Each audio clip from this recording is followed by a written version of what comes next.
రాప్తాడు నియోజకవర్గం కందుకూరులో స్వతంత్ర అభ్యర్థి రాజేష్ విస్తృత పర్యటన చేపట్టారు. కందుకూరులో ఉన్న ప్రజలు స్థానికంగా ఉన్న సమస్యలను తెలియజేశారు.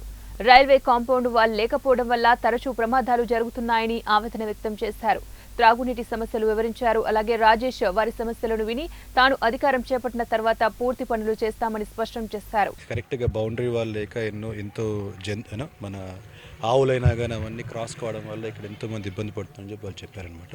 సో ఈ బౌండరీ వాల్ని కానీ మనం కొంచెం పెద్దగా చేయగలిగితే కనుక దీనివల్ల జంతువులకు ఎటువంటి ఇబ్బంది లేకుండా, అంటే బేసిక్గా ఈ ఆవులు దూడలకు ఎటువంటి ఇబ్బంది లేకుండా అదొకటి. నీళ్ళ సమస్య మాత్రం చాలా చాలా భయంకరంగా ఉంది. దానికి ఎట్లాంటి పరిష్కారం అనేది మన మేనిఫెస్టోలో ఫస్ట్ పాయింట్ ఉందన్నమాట. జలయజ్ఞం ద్వారా అన్ని బోర్లు వేయించేటప్పుడు ఇప్పుడు వీళ్ళ సమస్య కూడా ఖచ్చితంగా తీరుతుందని నేను చెప్పాను. వాళ్ళందరూ అలాంటి వ్యక్తి వైపే ఓటేద్దామని నిర్ణయించుకున్నారు. ముఖ్యంగా మీరు ఇప్పుడున్న పరిస్థితులలో సమయం తక్కువ ఉంది, ఇంకా చాలా ఊర్లో తిరగాల్సిందే, ముఖ్యంగా డిజిటలైజేషన్ ప్రచారం మీరు ఏ విధంగా ముందుకు లేదు, తిరగడం చాలా జరిగిందండి. అంటే మన గత 4.5 సంవత్సరాల నుంచి నేను గ్రౌండ్లో ఉన్నాను కనుక ప్రజలకి నా గురించి బాగా తెలుసు. ప్రతి చోట ఏదో ఒక సేవా కార్యక్రమం వెళ్ళింది.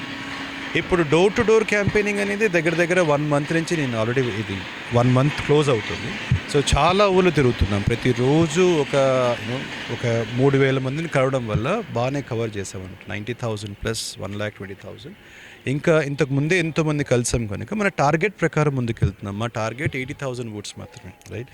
ఇప్పుడు ఒక వ్యక్తి, ఇప్పుడు మీరున్నారు, మీరు ఇంజనీరింగ్ అవుదాం అనుకుంటున్నారు.